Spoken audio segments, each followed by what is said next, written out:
I grew up with a lot of old people. Anyone else? No? My Aunt Lil lived to 102. My Aunt Gert lived to 98. My Uncle Ray lived to 99. My Nana, 88. And we still got Auntie Rue back at home, a hundo. She goes 101 in August. Yeah, she's all right.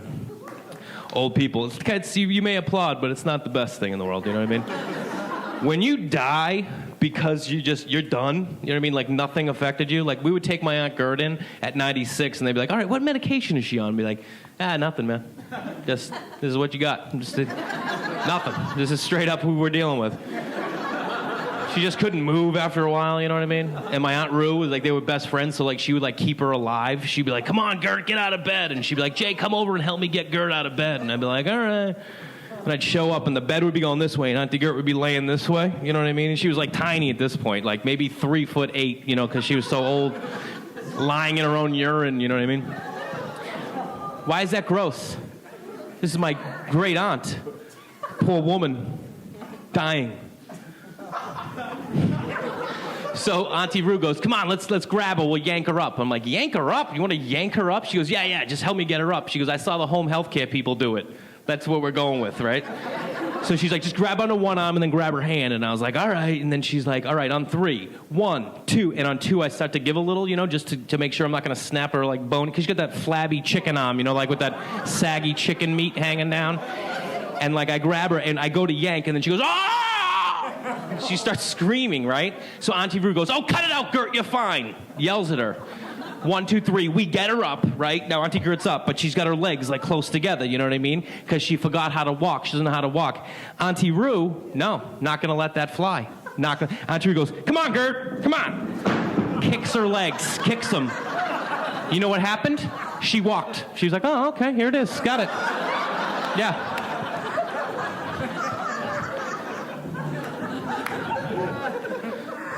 We're sitting at the dining room table one time. Auntie Gert just goes like this. She's just sitting there, and she goes.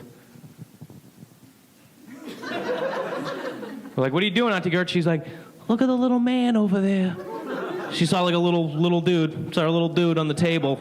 And my mother goes, oh, Gert, cut it out. There's nobody there. And I go, Ma, that's not cool. You know, you don't know what she sees and what she doesn't. If she says there's a little man there, let's test the theory.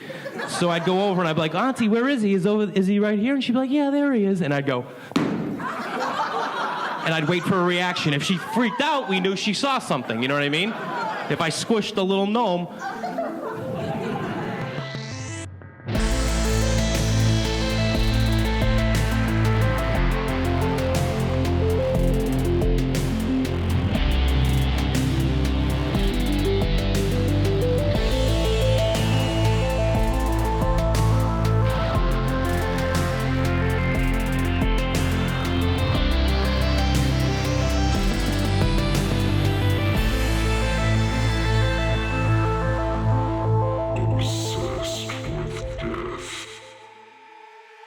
Well, thank you so much for coming on the podcast, man. If you don't mind, like just doing like a quick introduction of yourself, that would be a great way to start. Yeah. Jay Larson, comedian. My website, jaylarsoncomedy.com. All my tour dates are on there. Sketches I've shot, directing I do. And I'm a comedian, a writer, director. If I could live other lives, which I wish I could, I would be a architect or a landscape designer. Okay. Or I would own a restaurant, or I would live on a beach like in Brazil with a woman I love. Sure. With my woman I do love. And I love being a dad. It's my favorite thing in the world. So, which is why I can't die. Yeah. I have to be around for them. Otherwise, I'd love to die. Okay, well, that's it. That's an interesting place to start. The kids thing is interesting, too. I definitely want to talk about that. I've had, we have obviously a mix of people that come on the podcast. Some have kids, some don't. And I think people that have children definitely have a way different perspective on death than people that don't have children. Yeah. Before we get into all of that, I do have a question that I like to ask everybody that when we first get started, which is what your relationship with death is like right now. Do you think about it a lot? Is it something you worry about? Do you feel like you have any sort of relationship with death right now? No, so I never have, to be honest with you. I've never had anyone like really close to me die that wasn't expected. Like all the people in my family that have passed were old, So it was, well, they were old, they had a great life. My dad passed, but we were never close. It really hurt when he passed just because, like, it was a finality on our relationship with so much unresolved stuff. But no, I've never like had a near death experience. I don't dwell on it. I will say that the only thing that really scares me, like to a full, like almost panic, is if I start to think about death. And it's not like thinking about like how it would happen or what would happen. It's just the idea that all of a sudden everything would stop and be done. And then I start to almost like have panic attack. Like I have to get outside. I'm like, I need space. I need air. I need room above my head. But last night I was playing backgammon with my girlfriend, and I was like, she's like, what? I'm like, I don't know. Like I'm like my arm is going numb and my left hand. And I go, which? And she goes, oh, it's probably circulation. I go, which hand is heart attack? Is it left or right? And she's like, putting her hand up. She's like, I don't know. And I'm like Googling it. I'm like, fuck. I didn't even think I was having a heart attack. I'm like, what if I'm having a mini heart attack right now? I don't need a mini heart attack. I just don't want to have a heart attack. Yes, that is, I think, a big one for everybody, right? Is like any sort of chest pain, arm tingling, everyone immediately just goes, I'm having a heart attack right now. I've done it multiple times. Yeah. I mean, I'm cool to have a heart attack Yeah. because I think like, just boom and you're gone. But I don't want it now. My kids are just too goddamn young, and I just haven't done enough stuff that I want to do with my life. I get all of that. All right. So if a situation presents itself, maybe that's when you're thinking about death. Otherwise, it's not really something that crosses your mind too much. I'm a stand-up comedian. It's like, I guess the two biggest fears for people are death and public speaking. So for us, we're right there. You know what I mean? Sure. We are right there. So no, I don't really think about it too much. I have a friend who's like, we're getting older, and he's always thinking about mortality, and he's like, how do you feel about getting older? I'm like, what are we gonna do? What are you gonna do, man? Right? Yeah. I honestly, I just turned 38 2 days ago, and Oh, happy belated. thank you, buddy. And I've never really thought or worried or thought about age, and for whatever reason, I don't know, this year it was like I was just thinking about turning 38, and I had a minor panic attack about it for sure. Listen to me. I'm 49. Yeah. My friend said to me one day, he was like, dude, I'm 35, I'm getting older. And I looked at him and I go, you see that family of four right there? He goes, yeah. I go, I cut all their throats to be 35 again. Just shut up. 38, shut up. Like, I would do anything to be 38 again. Okay. Yeah, and you're not wrong. I get that. And I do. It's just like, I don't know, man. The way I just was thinking about it, and it's like, it's halfway over, pretty much. If I'm lucky, it's halfway over. I could be more than halfway over. And maybe that's a bad way of thinking about it. But that's just sort of what popped into my head. And it was just, I'm like on YouTube looking for videos on people to like help me with fears of aging. It was a crisis for like an hour. Yeah, I'll tell you this. There's a comedian up in New York. He's a Boston guy named Bobby Kelly. I don't know if you know Bobby Kelly. Oh, sure. Yeah, I know Bobby Kelly. Yeah. Well, I remember him. I don't know if I was there with him or I saw him say this, but I just remember him going, I got 30 summers left.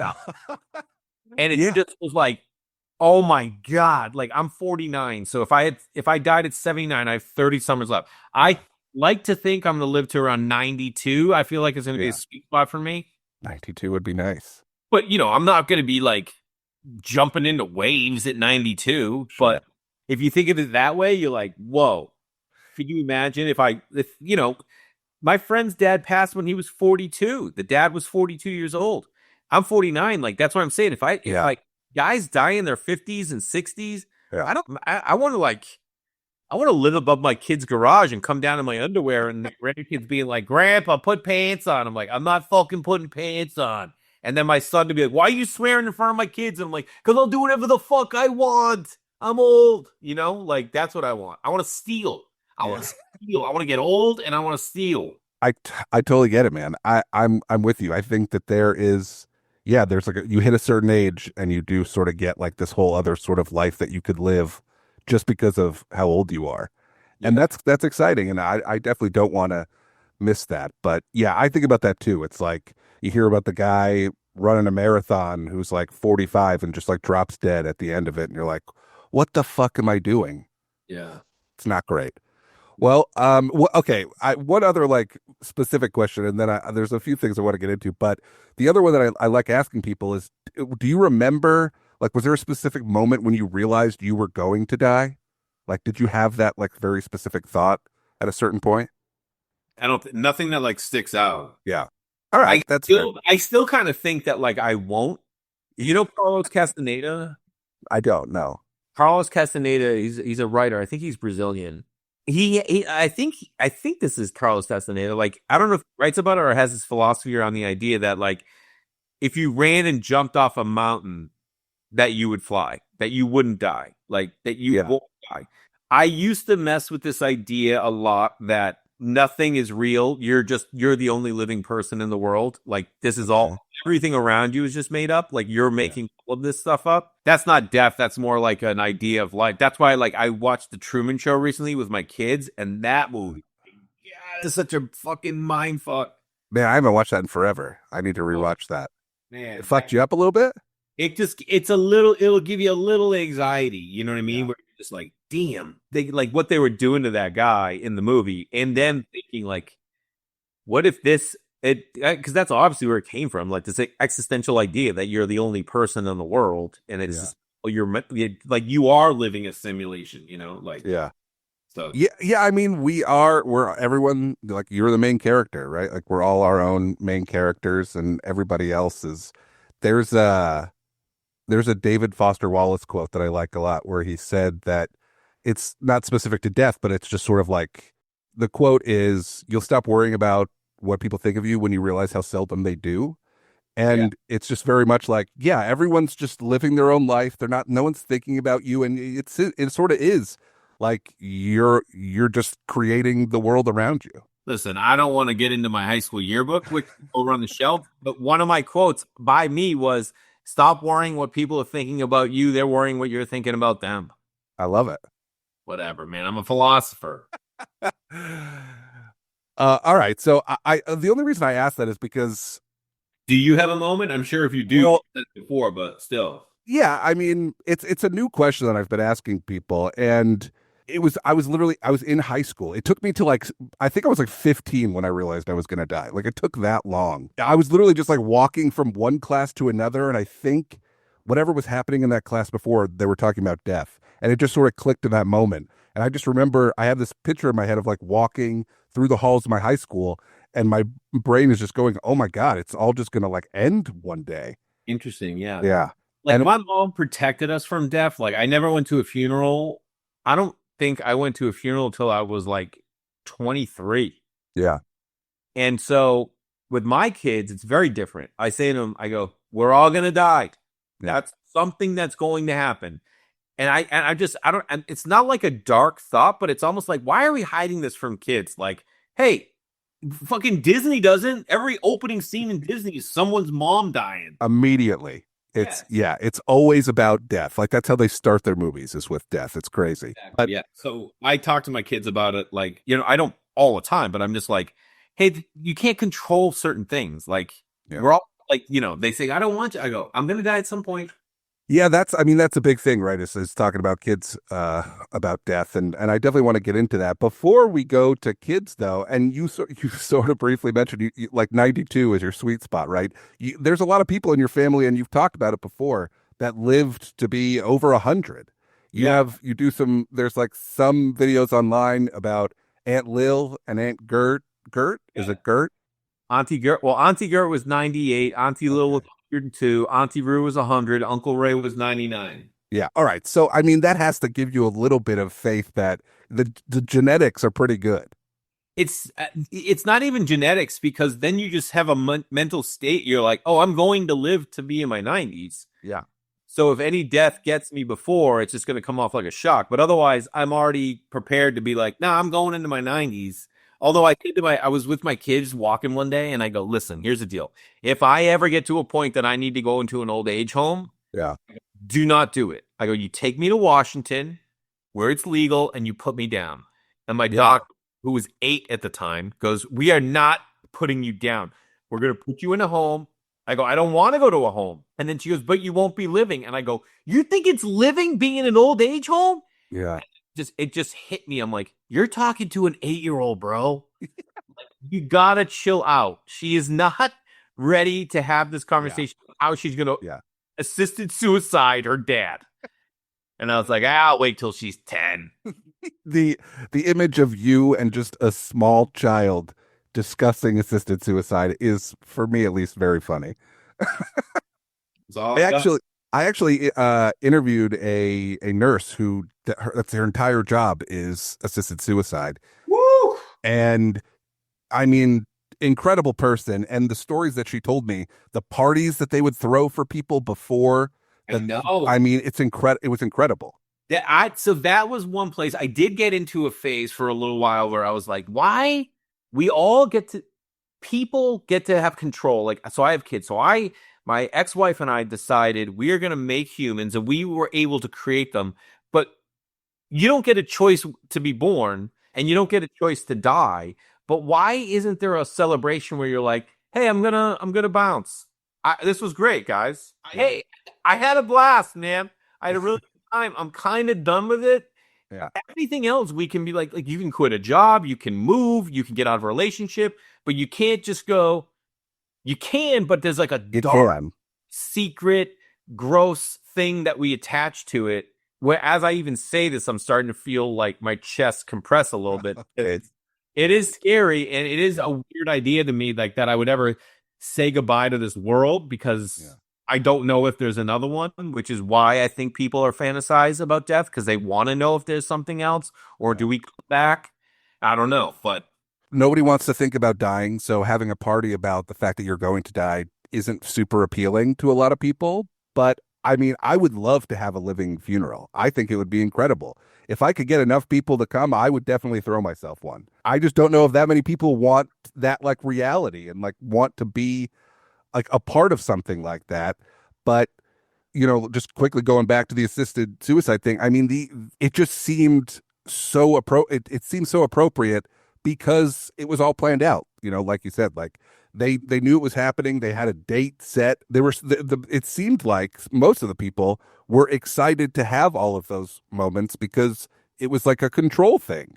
You were able to control at least this like final moment. I think if I was ever going to do that, I'd have the party and then I'd be like, you know what? This is a good time. I'm just going to stick around. I'm going to stay. Guys, I'm going to stay. And everyone's going to be like, why are we here, man? Yeah, I think that if you were like planning the assisted suicide and then throwing the party and the party was too good, it would be hard to like pull the trigger for a terrible pun there. But I think if you are like terminal, you're sick and you're going to die, maybe that makes it a little bit easier. If you don't have like full control, but you have enough time, because like you said, you have a heart attack, you just go out, you don't really get to say goodbye. But if you have like full control over it, I think maybe that makes it less scary.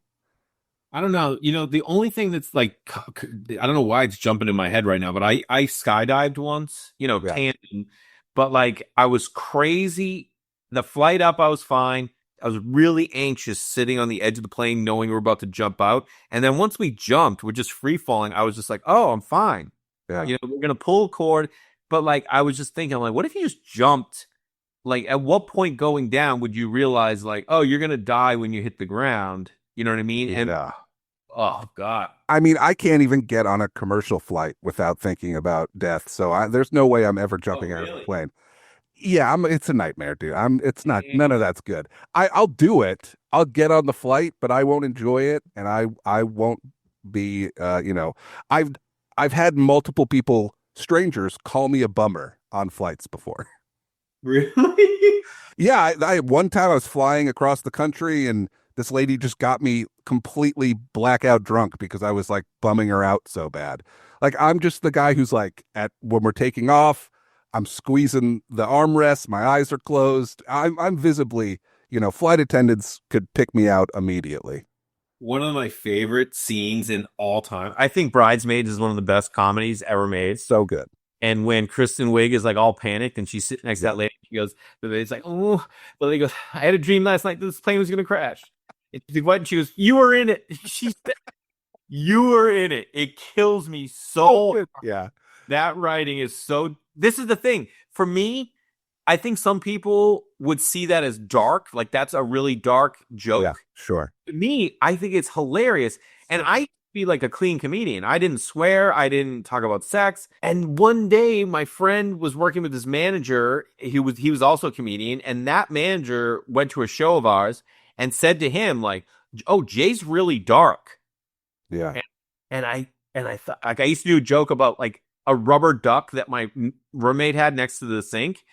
And in the story, I have the duck hang himself to die. Okay. And by no means is this dark. It's not dark. It didn't even register as dark to you. Yeah. And she was like, oh, Jay's really dark. A lot of his stuff is in like dark areas. And I'm like, oh, yeah, I guess like my humor can be very dark. I was pitching an idea today to a brand of something that I would shoot. And I realized, I'm like, oh, this is a really dark idea. To get someone on board for this, they're going to have to be willing to take a big swing, you know? Were they into it? They're like, dude, this is, like, it's a really funny idea. It's really good. I don't want to talk about it, but it's a good idea. And it's like, you just need a very specific brand to go, let's go for it. Because I don't think it's dark, but it'll end up being a little dark, yeah. Yeah. Well, sometimes you also get into a space where when you're confronted with something that's new, like my kids were going on vacation Saturday back to the East Coast, and then they're going to fly back alone. It's the first time. Yeah. And it doesn't scare you to fly with them. It just scares you that they're going to fly alone. Yeah. Because then you're all of a sudden like, what if? And then you look at the numbers, you're like, what? Like, what are the chances? You know what I mean? And you're just like, I don't know. The numbers thing, all of that is great. I've like talked to pilots and, they tell you how turbulence is whatever. And I'm just like, yeah, but if it's going to happen, it's going to happen to me. And that's just how my brain works. So yeah, for sure. What are you going to do? I've listened, I've been a fan for a very long time, listening to the Crab Feast and everything that you've done. And you've talked about, Aunt Rue and Aunt Gert multiple times. And I always love those stories. And one of the things that you have mentioned more than once that I always thought was so interesting was, I believe it was Aunt Lil, that you interviewed her when she turned 100. Yeah. And you've mentioned it, but you never really get into like what the interview was. Yeah. And I'm just always curious. This is honestly more of just like a question for me than for the podcast, but it does relate. I'm just sort of curious more of like, what was the thought process to that? Like, obviously she's somebody you love, but I guess I'm just curious, like, she's turning 100. That's obviously a big milestone. What was like the thought process on, I need to like film this? I don't know. I just found the mini DV. I got to get it converted. I just thought it'd be interesting. How often do you know someone who's 100? How often are you close to someone who's 100? How often are you close to someone who's 100 who's very with it? She was like super with it.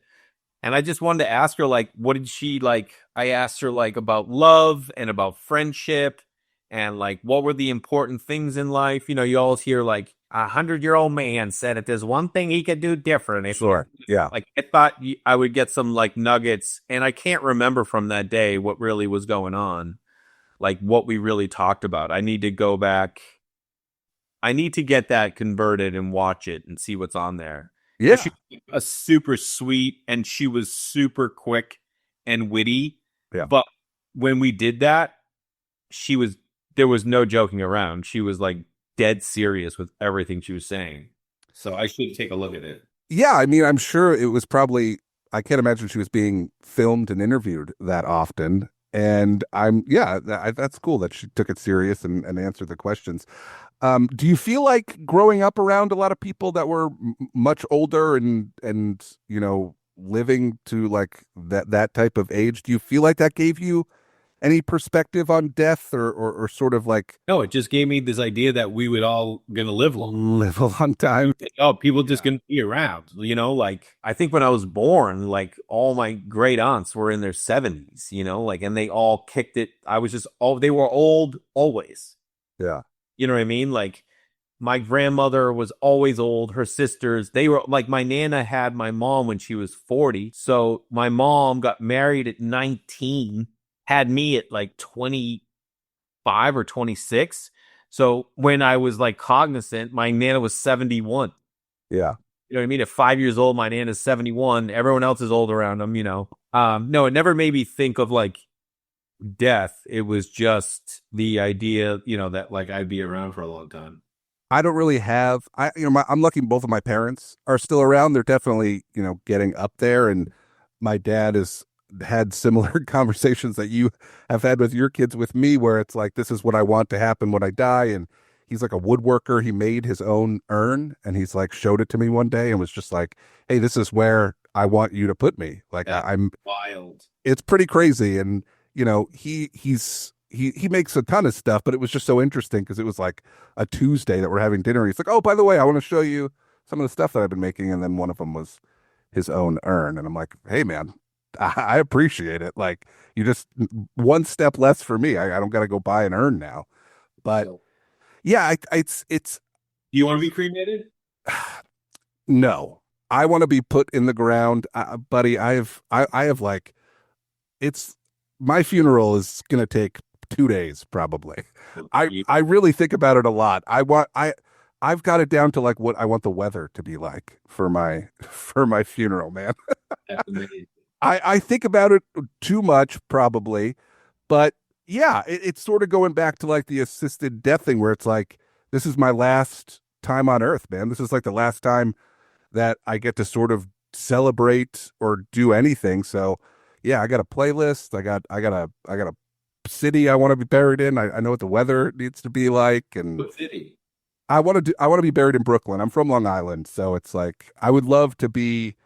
There's some things are undecided still, but yeah, Brooklyn for sure. But yeah, cremation is like, I don't want to be put in an oven. I want to stick around for as long as I can. So even if it's just a dead body in a box, I still want to be here.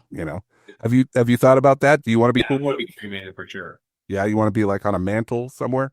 No, I think I want to get scattered. I would love to be able to like have money set aside for my kids where I say, "Hey, this is a trip I want you to take with my ashes. Scatter a little bit of me here. I want you to go meet this friend of mine here. I want you to go meet this friend of mine here." Like people that would influence them and give them something positive. There are like people in my life that I like help me in, when you don't have a dad, you have these people around you that you look to, friends or friends' parents, or, and it'd be really cool for them to have to go around and send them to different places in the world. So they could have a trip to experience things. Yeah. It's just like, put me a little bit here and put me a little bit there. I'd love to be able to do that. That would be cool. Is there like any place that specifically, like if you're going to different places, is there like one space specifically that you could think of that like you want to I grab? don't think about my death too much, so I hand it out. But you at least know that you want the ashes to be sprinkled around town. yeah, or maybe world. Walden Pond, Okay. where Henry David Thoreau lived and Emerson used to kick it. I would love them to put a little there. Maybe I'd look up someone in my family, like a village in Italy that we were from, and they'd have to go there because I want my kids to go to Italy or just explore. Yeah, I haven't really put too much thought into it, but there's I like about giving them an adventure to go live. Yeah. And connect them a lot with nature. Like I just love dirt and grass and trees, and I love them to like have to be like, we camp a lot, so I don't know. Yeah, I love that. I have a buddy whose dad passed, and he was very specific about, he loved baseball. So he was like, I want my ashes on like a baseball diamond, like just sprinkled on there. And I thought that was cool. Yeah, that is cool. Except if the kids were like, just go to the Little League field, man. I don't care. Yeah, I think I can't remember where exactly it was. Like, I think he had to like sneak the ashes into like a baseball stadium and, make it work, but he did it. Yeah. But yeah, I see. I don't know. I think all that stuff's obviously scary, but I think it's kind of fun to think about at the same time. It's like, this is the last thing you get to plan for. Not to like get like too much into comedy. I've had other comedians on the podcast, and I had Doug Stanhope on recently. Oh, God. Yeah, he was so much fun, man. I'm sure that dude's so dark. Yeah, yeah. He was. I just emailed them like I emailed you and explained what the podcast was, and he just responded, "Yeah, I should probably do that." Like that was just like the whole email, and I was like, "Great." That dude's an icon. Yeah, he rules. It couldn't have been nicer, and was very great. I had Nick Thune was on the podcast a couple of years ago. Oh, I love it. Dude was at my house. He was over last week. We went swimming in the beach. Awesome. He came on and talked about getting sober, and his dad was going through some stuff at the time, I think, and we kind of talked about that and kids again. See that? That's a Nick Thune painting right there. Oh, nice. What does it say? Can you read it? I can't read it now. It's a skull and it says "Future Everyone." I love it. Yeah. Very appropriate. Yeah, those are great. Yeah, they are awesome. But there was another comic I had on. I can't remember his name. He's kind of like still kind of coming up, and he did like a very specific, like he did like a YouTube special that was like a eulogy for his mom kind of thing. It was interesting. But we were talking about doing material that's darker and specifically like death material, and you have some of that. What we were talking about was I had this idea for just death specific comedy shows where you kind of tell the audience where you're like, hey, all the material is going to be about death. Because he sort of seemed to have this thought that like you can't go on stage and do a ton of death material because it's going to just bum people out. It's a comedy show. I mean, do you feel like you don't necessarily focus too much on death specifically when you're doing stand up? Do you try and like, is there like a, I don't kind of like look at trying to do anything. If funny things happen to me, I think it, and then I'm like, oh, I should put that on stage, and I trust that it's whatever I'm living in my life is what I would be talking about, or what I have a couple jokes right now that I've been doing for the last like year or so that are very dark. They get big laughs, but I've heard like there's this weird thing happening in comedy right now where like people are like, no, I don't want to offend anybody. I'm just trying to make my jokes I want people to go to my show and have a good time and feel good about themselves when they leave. And I'm just like, oh, that's just not whatever I thought stand-up was. I thought stand-up is here for an art form for you to communicate to the world the way you see things, what you're feeling, or like what it is. Like, I'm not saying everything has to be a lesson, but that is the thing though. If like, say you had these people out on a Friday night, they're going to a show and, obviously the booker is going to put you in a specific spot depending on what your comedy is. I used to always be early in lineups because I was clean. And then I was later in lineups very early on because I was new. Now I'm early in lineups because I'm a dad. But every now and then you're flip-flopping, and depending on where the venue is, if it's not at a comedy club, like people, I went and did a show recently at an ad agency, like a comedian who is an ad writer puts on a show for the entire office, and it's a big office. And he's like, will you come tell a story? And I'm like, yeah. And I go, what can I say? He's like, you can say anything. They're down for anything. And I'm like, no. No, they're not. But no, I don't think it should ever deter you. Because at the end of the day, funny's funny. If you can make it funny, to me, that's all that's what matters. If you can make them funny, and if you can catch them off guard, if you can challenge them to see things a different way, and sometimes people are caught off guard because they don't want to think in a dark way. Yeah. And that might be they just have stuff going on in their life. And, like Daniel Tosh, his goal used to be to get half the room to love him and half to hate him. That was like his goal. That's not mine. I always want people to have a good time, but I'm not going to like change the material so that people feel good. I'm just hoping. I honestly say a prayer before I go on stage that people are able to receive my comedy and understand that it's there for them to enjoy it, not to make them upset or uncomfortable, or just so that they know my job is to make them laugh. And regardless of what I do to do it, that is coming from a good place, That's interesting. Yeah. I obviously I'm not a comedian. I do follow comedy. I listen to a lot of comedy podcasts. Obviously I hear these conversations. And yeah, it does seem like sometimes certain comedians do talk about being afraid to say certain things or approach certain subjects, just because they just want to have a good set or whatever it is. And I don't know. I thought that, death is obviously something that's it's incredibly relatable. You would think that would be something that everyone could have material on. But, again, Just to make it funny, because what we forget as a comedian sometimes is that when a comedian or a speaker or whatever is talking, sometimes this will hit me on stage. You look at all the people's faces, they are all seeing a different story in their head. Yeah.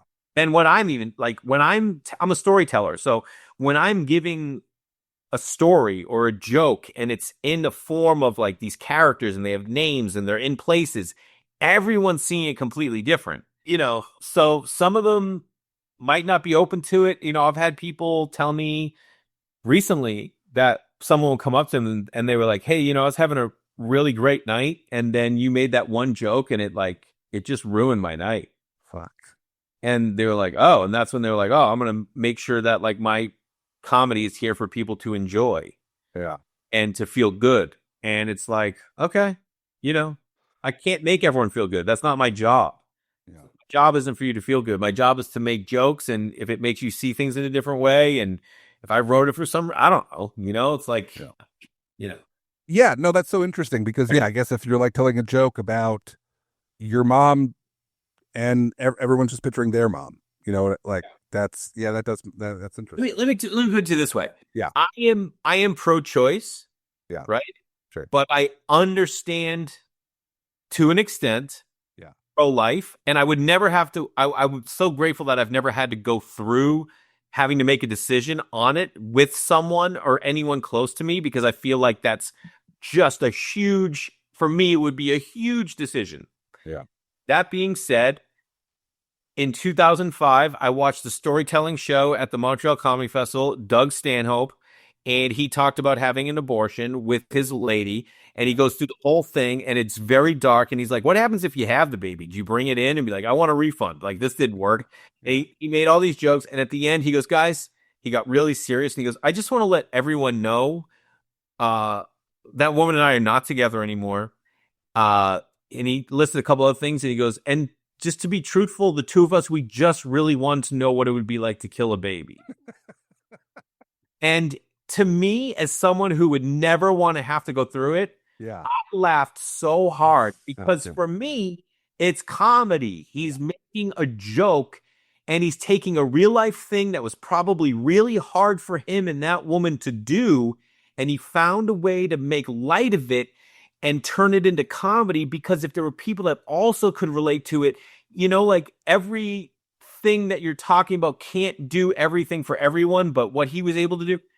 Anyway, that to me sometimes is what comedy is. And I love that people live their life and go explain it on stage and do it with honesty, because I can't do everything in my life on stage, but for what I can or what I decide to do, whatever. Yeah, Stanhope is a perfect example of like being able to find like the funny in like all the darkest shit. It's crazy. Yeah.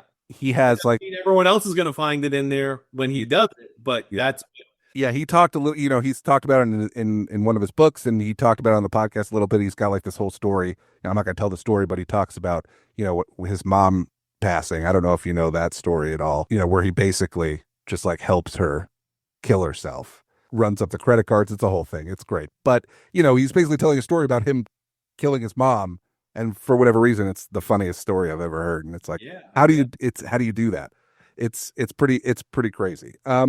I guess, and I don't know if this is like if you consider this a thing, but it's like, I think comedians are a very specific type of person too, right? Even to just take away the aspect of, oh, well, we're just telling jokes, but I think your brain just kind of works a little bit different. Like, yeah, I think comedians' brains go places.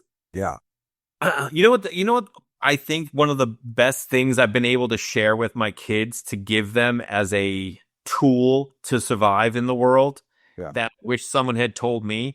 I tell them all the time. I'd say to them, you are not responsible for what your brain thinks. You're only responsible for your actions based on what your brain thinks. I go, your brain is not you. Your brain is going to think things that do not make you up. Those ideas, those thoughts, they don't define you. That's not you. That's your brain. It's separate. You take that information, and then however you act, listen, people have racist thoughts hateful thoughts, sexist thoughts, mean thoughts. You can't allow yourself to be responsible for those thoughts. Now, comedians, we have them, and then we're like, oh, how do I? That's funny. You know what I mean? That's a funny. Other people like, oh, that's hurtful.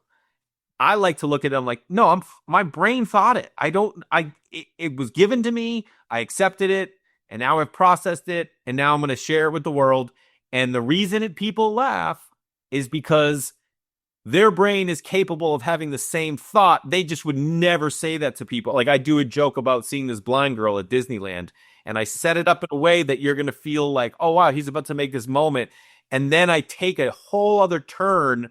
And it's not even like, I'm not even mocking this it's just what my brain thought. And I remember having it at Disneyland. I saw a girl in the gift shop, blind with her mom. And all I could think was like, oh man, that woman's so lucky. Her kid's not going to be bothering her to buy things. Okay? She doesn't know where she is. Yeah. And I remember having it, and I was with my friend who I went to high school with, one of my best friends of all time. This was a few years ago. And I walked outside immediately and got my voice recorder, and I put the joke down. He comes over and goes, what are you doing? I go, Dave, you don't want to know what I'm doing. I go, you don't want to know what my brain has to fight off on a regular basis. Everything. Comedians, depending on who they are, too. I can't even imagine what it's like in Anthony Jeselnik's head. You like inside that man's brain? Yeah, crazy. Constantly him being like having to audition thoughts and being like, yeah, I could say that. Or like, oh, wow. Like, I mean, the stuff says, who knows what he filters? Absolutely. There's got to be so much stuff where he's like, I can never tell anybody I even thought that. I have one joke that I told to a friend one time. Yeah. And he worked in comedy. So I felt like I could say it. And it was very funny. Uh-huh. And we laughed very hard. It was the darkest thing I've ever said. I think I've only repeated it 3 times. I'm not going to tell you now. I repeated it to 3 people separately to people 3 times. I'm like, you want to hear the darkest thing I've ever said? Yeah. And I told them, and it gets a big laugh, but they're like, yeah, man, that is fucking dark. When we stop recording, could you please tell me? Just going back to the brain thing. That's so interesting and such a great thing for you to tell your kids at such a young age. I think it's so important to realize. Dude, I had so much shame and guilt around thoughts I had. Yeah. I used to think I was this horrible person. And I'm like, your brain, you have no control. Look how powerful this thing is. Like, get out of here. You can't hold on to that shit. I want to say I read this in a book, but it was just a TikTok that I saw. But What do you wish we read books? It's unfortunate. But just in all honesty, it was a TikTok. But there was this, I don't know, doctor that maybe they're pretending to be a doctor, whatever. They said they name their brain. So they're like, now my brain's a separate. It's very similar to what you just said, but they're like, I gave my brain a name. So now it's like, all right, that's what fucking Carl has to say about it. Right, Sean. And I've been using that for since I saw it. I thought it was so interesting to be like, all right, that's one person's opinion on the subject. Now what's your actual opinion? And it's true, the brain is so terrifying. I mean, it's so incredibly terrifying what like power it has over you, that I think if you're young and you're being told, what you're telling your kids, I think that's incredible, because it has to, I would assume, help them a ton, obviously, as they get older and sort of get more clarity on exactly what you're saying. But yeah, I mean, the brain is terrifying, and it's partially why I do this podcast, and because I would just think about death way too much, and I was making people uncomfortable, and I was bringing it up at times I shouldn't have been bringing it up, and I'm so lucky that I have people in my life that are comfortable enough to be like, I don't want to talk about death right now. Like, you gotta stop talking about it. Yeah. And so now I just email strangers and ask them if they want to talk about it. And honestly, it's kind of been the best thing. You said earlier, it's like if you think about it too much, you gotta like get outside. And I sort of get the same thing, but almost in like the opposite way, where like I'll have conversations like today where I get to like get it all out, and I'll go for a walk after this, because it's like it just feels so good to just like let it all out for an hour. Yeah, that's true. That's another way of seeing it. The other times, it's like me just holding it in, thinking it myself. I'm like, oh boy. Anytime you get things out verbally or share with someone, it's going to feel better because you're not just keeping it inside. Yeah, I mean, it's why people go to therapy. I mean, it's why I go to therapy. It's why, people that like deal with legitimate like anxiety, like just telling somebody I'm feeling anxious, it just helps. Like it's just good to just like talk about that shit. But whatever, this isn't about anxiety. Anyway, I don't want to keep you for too long. I know we've been going for a while now. I appreciate you doing this. The last thing I'm always kind of curious about, and it seems like you haven't put a lot of thought into it, which is understandable. But if you had to pick, do you have a song? What would be like if you did have a funeral? I know you want to get cremated and do the whole thing, but if you did, okay, so there'll still be like Party. I want a party. okay, so just like a People big to ham. celebrate. Though I've been thinking about it lately because I got divorced, and so you lose like a lot. Like there's a lot of people that would have come to my funeral that are no longer going to be there probably. Oh, that's interesting. Yeah, I Yeah, guess. and then I'm not like I just because I'm a comedian. There's people in the comedy world that would go if I had one today, but I just like the number of people I think that would be at my funeral is a lot smaller than I even. I mean, who knows what it would be? But like I've been to a funeral one time. Yeah, I went to a funeral one time, and there were 7 of us. just that total for the whole funeral, including the body, or is No, that eight? eight with the body. Okay, got it. It was my neighbor growing up, Mr. Murphy, the sweetest guy. He knew everyone on the street. He's this old guy, and his son lived with them. His son lived with him his whole life. His son lives in that house now. And when he died, his funeral, it was his son was there, and then I was there with my mom and my neighbor who lived next door, and that's it. And like his family, and I don't know who else was there, but like there was no one there.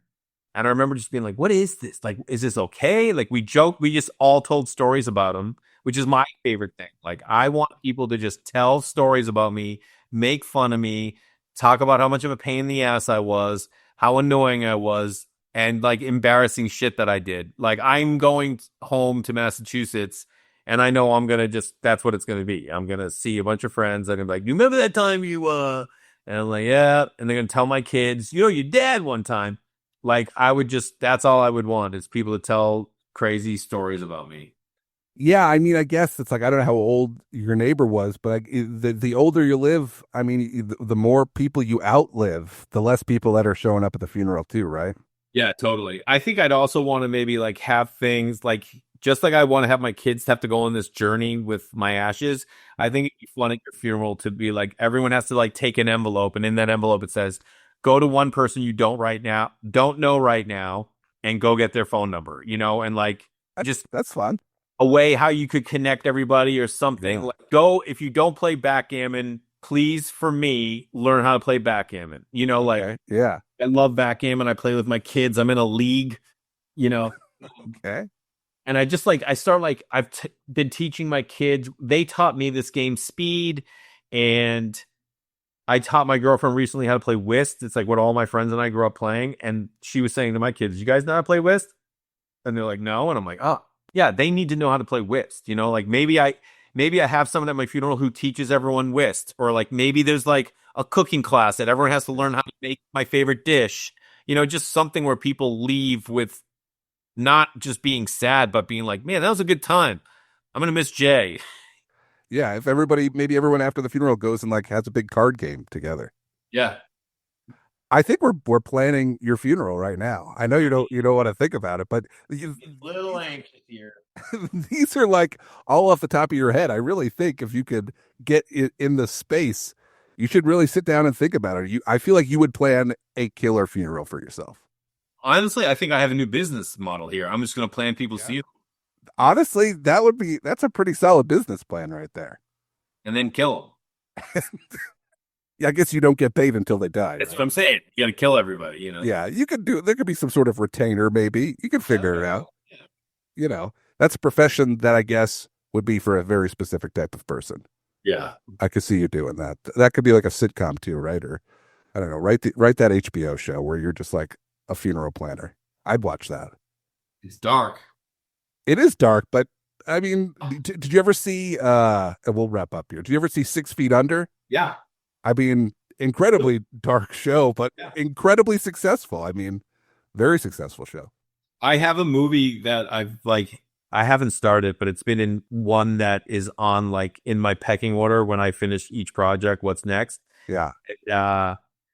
It's all around funerals, and I Really?